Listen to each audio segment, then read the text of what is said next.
اللهم إياك نعبد ولك نصلي ونسجد وإليك نسعى ونحفد،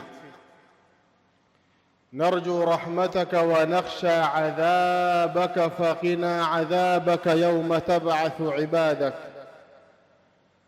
اللهم لك أسلمنا وبك آمنا وعليك توكلنا وفيك خاصمنا ولك احتكمنا وبك استعنا.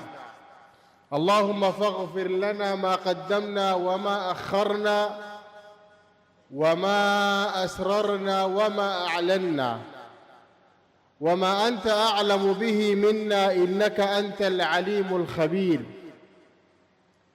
أيا من تهب الكثير وتجبر القلب الكثير وتغفر الذلات وتقول سبحانك، هل من تائب أو مستغفر أو سائل أقضي له الحاجات؟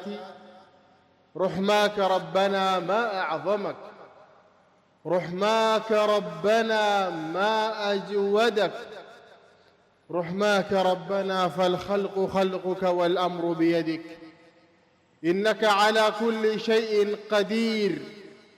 ثم الصلاة والسلام الأتمان الأكملان على سيد الخلق وعلى حبيب الرب سيدنا وإمامنا وعظيمنا وقائدنا وقدوتنا وهادينا ومربينا وعزنا وفخرنا رسول الله صلى الله عليه وعلى آله وصحبه وسلم. والله ما في الدنيا كلها من أعظم ولا أجمل ولا أجود ولا أبهج ولا ألهج ولا أنظر ولا أبقى ولا أعز ولا ألهج ولا أنظر من رسول الله. فاللهم صل وسلم وزد وبارك عليه وعلى آله وصحبه ورضوانه. وبعد، أيها الكرام، إن الإسلام جاء لتنظيم هذه الحياة، وكلنا نعلم كيف ورسول الله عليه الصلاة والسلام علم أصحابه أن كيف تكون هذه الحياة كما أمر الله سبحانه وتعالى. هذه الحياة قائمة على رضا الله سبحانه وتعالى، قائمة على متبوع واحد وعلى مربوب واحد سبحانه وتعالى. هذه الحياة قائمة على عبادة الله سبحانه وتعالى وحده لا شريك له، وعلى طاعة النبي عليه الصلاة والسلام، فلا مربوب غير الله سبحانه وتعالى يعبد أو ينادى أو يستغاث أو يعتمد عليه سوى الله سبحانه وتعالى. وليس في الدنيا كلها رجل يتبع كرسول الله عليه الصلاة والسلام، فالرب واحد والمتبوع واحد. قامت هذه الحياة وقام هذا الإسلام على هذه القاعدة. فإن الناظر إلى المجتمعات التي تدعي أنها مجتمعات متقدمة وأنها مجتمعات حضارية ومتحضرة، لكنها بعيدة عن الدين، تجد فيها من الأخلاق الرذيلة، وتجد فيها من سوء الخلق في المعاشرة والمعاملة، بل وفي الأخلاق وفي الأعراض. دعني أن أوصف لك هذا الدين الذي يتحدث عن كلام الناس حتى في الأعراض. وريني دين ينهاك عن أن تتحدث في أحد وهو غائب كالإسلام. هذا الدين الذي حافظ على الإنسان وهو حاضر وهو غائب وهو حي وهو ميت. فالإنسان في هذه الحياة مكرم. إذا مات أوصانا رسول الله عليه الصلاة والسلام أن من الإحسان إلى الميت إحسان دفنه وانتقاله من مرحلة إلى مرحلة. أخبرني بالله عليك عن دين نظم للناس جميع حياتهم. يقول الله سبحانه وتعالى: قل إن صلاتي ونسكي ومحياي ومماتي لله رب العالمين لا شريك له سبحانه وتعالى. إذن هذه الحياة بجميع معانيها ومضامنها تكون لله سبحانه وتعالى، فإنك إن فعلت كل شيء محاسب عليه. هذه الحياة محياها ومماتها محاسب عليه الإنسان، محاسب على العبادات بأدائها وفرائضها وعلى الأخلاق والمعاملة فيها. بل نظم هذا الإسلام حياة الناس فجعل حياة العبد مع ربه سبحانه وتعالى وهي العبادة، كذلك حياة الناس مع الناس عبادة، لأن الإنسان ولأن الإسلام ولأن الناس جاءوا إلى هذه الأرض بمفهوم الخلافة. إني جاعلك في الأرض خليفة لله عز وجل، يجعل أحكام الله ودين الله سبحانه وتعالى في الأرض. ما معنى الخلافة؟ الخلافة هي تحكيم دين الله سبحانه وتعالى في هذه الأرض. فالأرض أرض الله، والسماء سماؤه، والدين دينه سبحانه وتعالى. الصلاة العبادة العظيمة الذي جعلها الله سبحانه وتعالى عبادة لا يكتمل للإنسان دينه إلا إذا حقق هذه العبادة. الصلاة في وقتها. كل العبادات لها متسع إلا الصلاة، لأن الصلاة صلة هذا العبد بالله سبحانه وتعالى. إذن بما أن الله سبحانه وتعالى جعل لهذه الصلاة ميزانا خاصا واعتبارا خاصا، فإن لها مزية عظيمة وفضيلة عظيمة. إن الصلاة كانت على المؤمنين كتابا موقوتا، ميزانا معينا أو زمنا معروفا. إن الصلاة تنهى عن الفحشاء والمنكر. ليه الصلاة تنهى عن الفحشاء والمنكر؟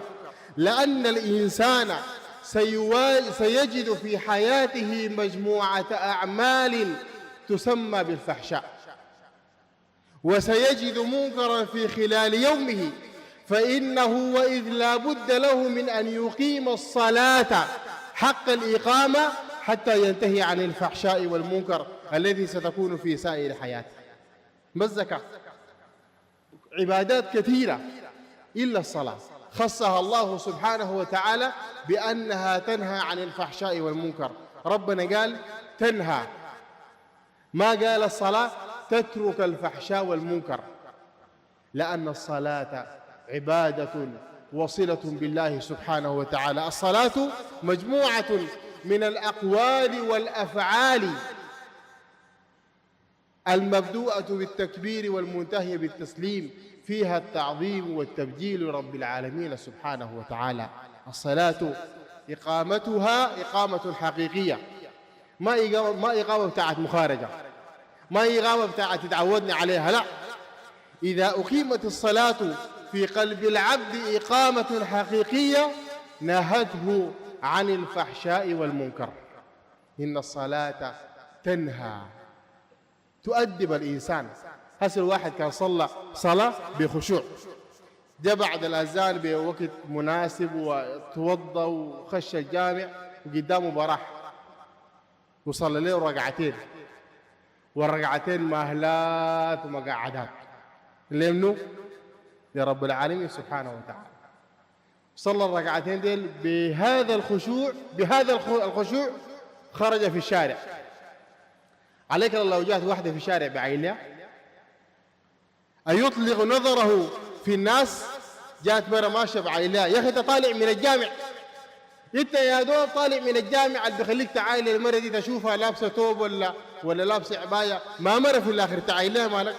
لك يا مولانا ما أنا ما قاصد. بعدين قالوا النظرة الأولى حقتنا إحنا، خلينا ناخذ راحتنا يا أخي. مالك يا أخي هي ملولة. انت عارف اللولة دي قدر شنو؟ اللولة دي ما قال لك شوفها بتلبس اكسيل ولا دبل اكسيل ولا مقاس جزمتها 43 ولا 45. دي ملولة. دي الأولى والثانية والعاشرة ذات. الأولى أن تعلمها، بس تعرفها مرة ولا راجل. الله خلقك شفت لك راجل لابس له توب، ناس الألوان ديك ذاتهم ما قاعد يلبسوا توب، خلاص عرفتها مرة تعينها ليه؟ ألم تصلي صلاة خاشعة لله عز وجل سبحانه؟ معناتها صلاتك ما تمام. صلاتك لو كانت تمام ما بتعرف مقاس شبشبة نوعه شنو ولا توبة عامل شنو. فإن الصلاة تنهى الإنسان على الفحشاء، والفحشاء هو الذنب العظيم أو مجموعة الذنوب العظيمة. نهانا رسول الله عليه الصلاة والسلام عن إطلاق هذا النظر. لماذا؟ لأن النظر باب من أبواب الزنا وبريق من بروقه. العين تزني وزناها شنو يا أخوانا؟ وزناها شنو؟ زناها النظر. ليه؟ لأن ابن القيم قال لأن لا يتأتى للإنسان باب للزنا دون أن ينظر، بدون ما يشوف. انت ما شفتها، ما عرفتها طويلة ولا قصيرة، تشاغلها تقول لها شنو؟ تقول لها يا ما عرفتها طويلة ولا قصيرة. الزنا باب من أبوابه النظر. لذلك في القرآن في سورة النور ابتدأ الله سبحانه وتعالى في النهي بالأبصار. قل للمؤمنين يغضوا من أبصارهم. طيب ليه نغض من أبصارنا؟ ويحفظوا فروجهم. لأن الإنسان لا يمكن أن ينتقل من مرحلة النظر إلى مرحلة أن يفعل حراما إلا بباب من أبواب النظر. يغضوا من أبصارهم، لأن عدم غض البصر باب من أبواب كل الفحشاء والمنكر والتجسس على الناس وعلى أعراض الناس وعلى بيوت الناس. احنا مشكلتنا في السودان بنخالف ربنا سبحانه وتعالى لكن بتبريرات. يقول لك يا أخي ما تدخل يا أخي الحالة واحدة، يا أخي أنت ما كريم ولا شنو؟ يا أخي أنت مالك يعني زول ده شاكي فيه، يعني الزول ده زول ما كويس؟ أنا زول كعب ولا شنو؟ أنت زول كعب قافل بابك. أيوة كعب. لأن هنالك مواقيت نهى الله سبحانه وتعالى عن الدخول فيها في البيوت. 3 عورات لكم ما بتخشها. ربنا قال لك ما تخشها، لو خشيت ما تدخلها إلا باستئذان. الدقة الأولى والدقة الثانية والدقة الثالثة يقول لكم فادخلوا ذلك أزكى لكم. خلاص ربنا في ختام الآية قال والله خبير بما تعملون. لأن الله عز وجل خبير عليم بكل ما نفعل وبكل ما يدخل قلوب الناس. عشان ما في واحد يقول لك يا أخي أنت زول كعب، دي ما كعوبية. هذا دين جعله الله سبحانه وتعالى للحفاظ على الأعراض والحفاظ. بالله عليكم أي دين من الأديان يجعل للإنسان دفاعه عن ماله وعرضه شهادة؟ في دين من الأديان يعمل كلام زي ده؟ من دافع عن ماله وعرضه فهو شهيد، كما قال رسول الله عليه الصلاة والسلام. يخشى فائدة الإنسان. هسيت في شارع ترضى يقلع منك مالك قروشك ولك والله يموت ما خليها. عرضك نفس الحكاية. لكن العرض ليس عرض بيتك، العرض أعراض المسلمين جميعا هي أعراضك، ونساء المسلمين جميعا هن أخواتك. لذلك إياك ومتابعة النظر ومتابعة الأخبار والأحوال. في بعض المناطق في غير السودان يكون أغلب الحي السكان حقينه مثلا مغتربين ما قاعدين في البيت. تلقى الناس عارفين أخي مرة جاهم 200 وجاب لهم هدية 200 وسلوا ومخاصموا ولا مزاعلهم. يا أخي من جعلك على الناس بصيرة؟ منو قال لك تفقد أحوال الناس؟ منو قال لك تدخل في أعراض الناس وفي خصوصياتهم؟ والله سبحانه وتعالى دعا، ورسول الله عليه الصلاة والسلام أمن للرجل الذي أطلق بصره في المدينة ماشي في الشارع وأطلق بصره في المدينة، فنهاه عمر عن هذا، قال يا هذا خذ عليك عينك، عينك دي لما عليك. قال فلم ينتهي. قال عمر إني رأيت رسول الله ينهى عن هذا. مشى للنبي عليه الصلاة والسلام قال يا رسول الله فلان من الناس أطلق بصره في الحرام، قال اللهم خذها. قال والله رأيته يتلمس جدران المدينة بيده. الزول فقد بصر، بقى يمشي في المدينة إلا يهبش الحيط عشان يصل محل ما ماشي. رسول الله عليه الصلاة والسلام جعل للناس هذه الضوابط وهذه الشرائع لحفظ الأعراض ولحفظ الألسنة ولحفظ حقوق الناس. إن الصلاة تنهى عن الفحشاء، تنهى عن كل ما هو فاحش وعن كل ما هو بذيء. إن الله جعل للنار أبوابا لكل فحاش أو فاحش بذيء ولكل بذاء هادئ مائل، أو كما قال رسول الله. الحديث فيه مقال وضعفه كثير من أهل العلم، لكن معناه أن الإنسان ليس له أن يكون فاحشا أو بذيئا أو متلفظا بأخبار سيئة فاحشة، والله سبحانه وتعالى جعل هذا النهي عليه. ثم بعد ذلك الفحشاء المنكر الذي نهاه الله سبحانه وتعالى ونهى بفعله عز وجل عن الناس. كيف تنهى هذه الصلاة إذا أقامها الإنسان في وقتها حق إقامتها وأداها بواجباتها وسننها وأركانها؟ قامت هذه الصلاة بتأديب المسلم، فيتأدب المسلم كمال التأدب لأنه وقف أمام الله عز وجل وسأل الله عز وجل ودعا الله سبحانه وتعالى وصلى هذه الصلاة وهو يعلم أن رسول الله عليه الصلاة والسلام يقول الجمعة إلى الجمعة ورمضان إلى رمضان، وعند الألباني والصلوات الخمس ما بينهن كفارات إذا اجتنبت الكبائر. بالله يا إخواننا واحد يطلع من الجامع ويجي خاش الجامع تاني يغفر له ذنبه. صلوات الخمس ما بينهما، لكن مصيبتك مصيبة لما تكون صاحب كبائر صاحب فواحش، يطلق بصره عند الناس، يدخل البيوت بدون استئذان، ينظر في النساء، ينظر في أعراض الناس، وبعد يقول لك يا أخي إحنا بنصلي. لا، إذا لم تنهاك الصلاة عن الفواحش فإنك ومن لا يصلي سواء في الذنب وليس في الحساب عند الله سبحانه وتعالى. أسأل الله عز وجل أن يغفر ذنبنا وأن يستر عيبنا وأن يجعلنا وإياكم من المتقين المؤمنين الأوابين المستغفرين. أقول ما تسمعون، أستغفر الله العظيم الجليل لي ولكم فاستغفروه يا فوز المستغفرين. وأشهد أن لا إله إلا الله ولي الصالحين، وأشهد أن سيدنا وإمامنا وعظيمنا وقدوتنا رسول الله صلى الله عليه وسلم. اللهم أدبنا بآداب القرآن. يا أبيت أسلم لي ذتي الكلام ليك ولا شنو؟ للباقيات معاك انت. واحد يقول لك لا لا لا لا لا لا لا، انت مالك زول جافي كده يا اخي، مد لا يدك سوي كده، سوي مد يدك يا اخي، ما تحرج المرأة تحرج. كان كلام النبي عليه الصلاة والسلام كان إحراج دين رسول الله عليه الصلاة والسلام بردا وسلامة على قلوبنا، لأنه قالوا النبي عليه الصلاة والسلام فلا وربك لا يؤمنون حتى يحكموك فيما شجر بينهم ثم لا يجدوا في أنفسهم حرجا أو عتضايق أو عجيك كاروشة في قلبك. لو قالوا لك حرام دق الباب 3 حتى تخش تقول يا أخي انتم بالكم ناس كعبين كده، ما كعبين. أو عتضايق لو واحد قال لك يا أخي لا ما تمد يدك، ما تضايق.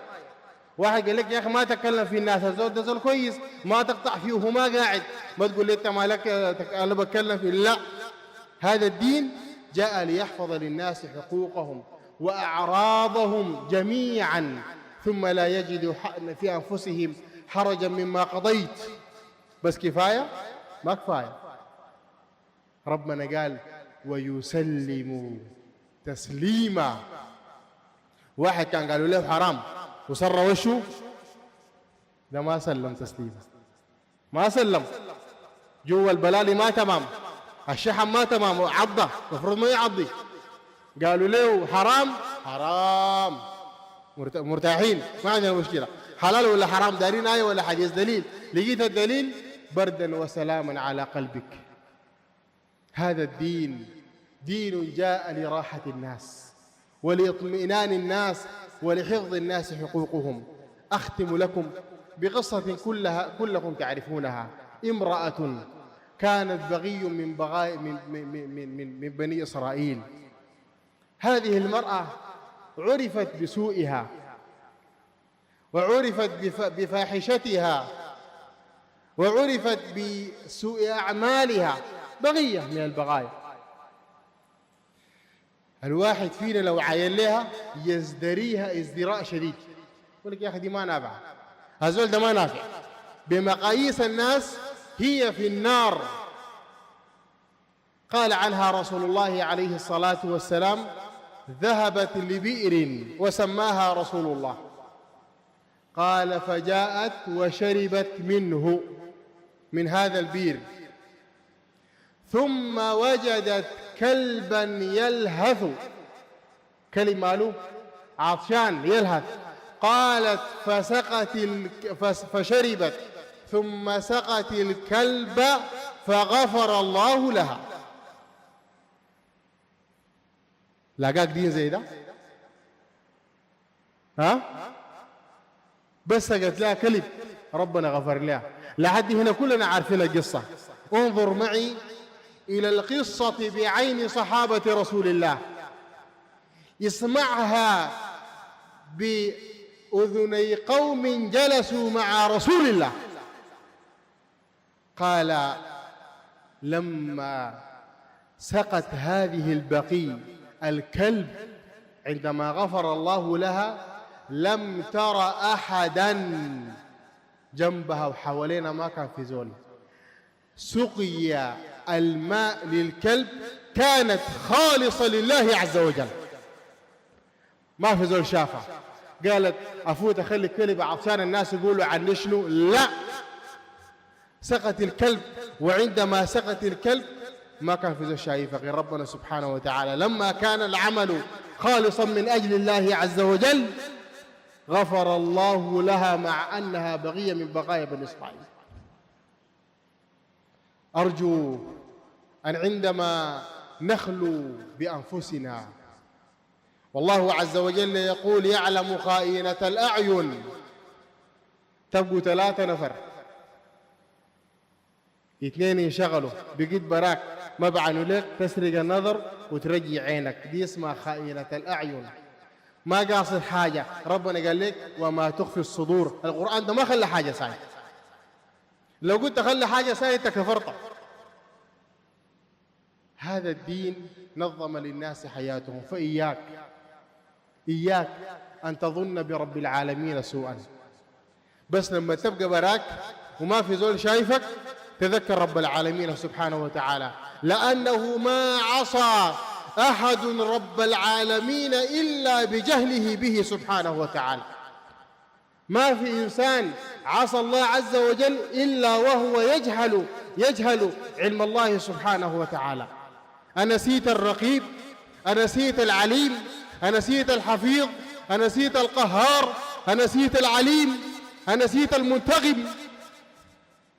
نسيت ربنا؟ ما في إنسان يعصي ربنا إلا يكون ما عرف ربنا حق المعرفة. لذلك من عرف الله عز وجل وكان الله عز وجل في قلبه عظيما هانت عنده الذنوب والمعاصي ولم يقترب منها، وعظم عنده رضا الله عز وجل، فأقبل على الله عز وجل، فرد الله عز وجل إليه ما عمله يوم القيامة فوجده عظيما جميلا. نسأل الله عز وجل أن يمكننا كتابنا بيميننا، وأن لا يجعل أعمالنا صفرا، وأن يغفر ذنوبنا، وأن يغفر خطايانا، وأن يجعلنا من المسلمين المؤمنين الأوابين التائبين المغفورين يا رب العالمين. اللهم اغفر ذنبنا واستر عيبنا، اللهم بالصالحات وبالخير عمنا، اهدنا واهد بنا واجعلنا من المهتدين، اغفر لنا يا ربنا واجعلنا من المغفورين. اللهم ربنا إنا أذنبنا ذنوبا وخطايا، اللهم إنك تعلمها فاغفرها، اللهم اغفرها لنا يا رب العالمين. اللهم ذنوب لا أحد سواك يعلمها فاغفرها، اللهم اجعلنا عندك من المغفورين يا رب العالمين. اللهم ربنا انزع من قلوبنا الشحناء والبغضاء والكبر والخيلاء يا رب العالمين. اللهم أدبنا بآداب القرآن، وعلمنا علم القرآن، وارفعنا كما رفعت أهل القرآن يا رب العالمين. اللهم اغفر لنا ولآبائنا وأمهاتنا وإخواننا وأزواجنا والمسلمين، اللهم اغفر لنا أحياء وأمواتنا يا رب العالمين.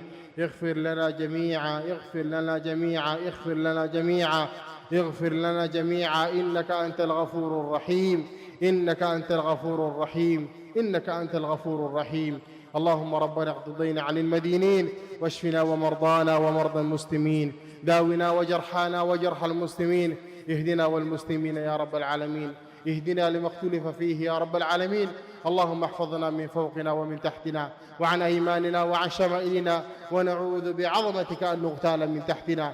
اللهم يا رب العالمين اهدنا لما اختلف فيه من القول يا رب العالمين.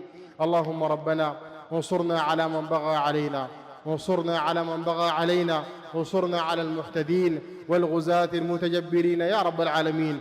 اللهم انصر من أراد أن يرفع راية لا إله إلا الله محمد رسول الله. اللهم انقطعت الأسباب كلها وانقطع الرجاء إلا منك وفيك يا رب العالمين.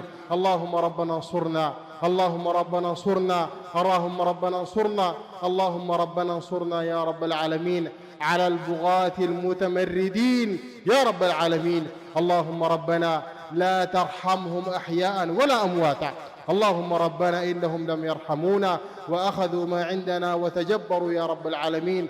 كلهم يا رب العالمين منتقما، كلهم يا رب العالمين منتقما، كلهم يا رب العالمين منتقما. اللهم فرق بين قلوبهم، اللهم فرق بين قلوبهم، وشتت شملهم، وشتت أحشاءهم، واجعل تدميرهم تدميرهم يا رب العالمين، واجعل تدميرهم تدميرهم يا رب العالمين. اللهم ربنا يا إلهنا يا عظيمنا، اللهم من كان سببا لخراب هذه البلاد ربنا يا الله لا ترحمه حيا ولا ميتا، اللهم لا ترحمه حيا ولا ميتا. اللهم عليك برأسهم يا رب العالمين، لا تجعل له رحمة حيا ولا ميتا. اللهم يا رب العالمين ارحم من مات منا يا رب العالمين، اللهم ارحم من مات منا يا رب العالمين. اللهم واخلف لكل من أخذ وسرق ماله، واخلف لنا يا رب العالمين. اللهم إنا نعوذ بك من هذه المصيبة فاخلف لنا خيرا منها يا رب العالمين. اللهم يا ربنا أنت الحامي وأنت الحمى وأنت الحراز، وأنت يا ربنا الرضا والكفاية. اللهم ربنا احفظنا وبلادنا ونساءنا وسوداننا من كل الكائدين، من كل الكائدين، من كل الكائدين يا رب العالمين. اللهم ربنا لا تفرغ جمعنا هذا إلا بذنب مغفور وعيب مستور وجهل مغفور. كلنا في جميع الأمور يا عزيز يا غفور، يا باعث من في القبور، يا منزل الإنجيل والتوراة والزبور، أخرجنا يا الله من الظلمات إلى النور. صل اللهم وسلم وبارك على نبينا محمد في الأولين، صل اللهم وسلم وبارك على نبينا محمد في كل حين، عدد خلقك وزينة عرشك ومداد كلماتك، ما ذكره الذاكرون الأخيار وما تعاقب الليل والنهار. صل عليه وعلى آله وصحبه من المهاجرين والأنصار، وآخر دعوانا أن الحمد لله رب العالمين.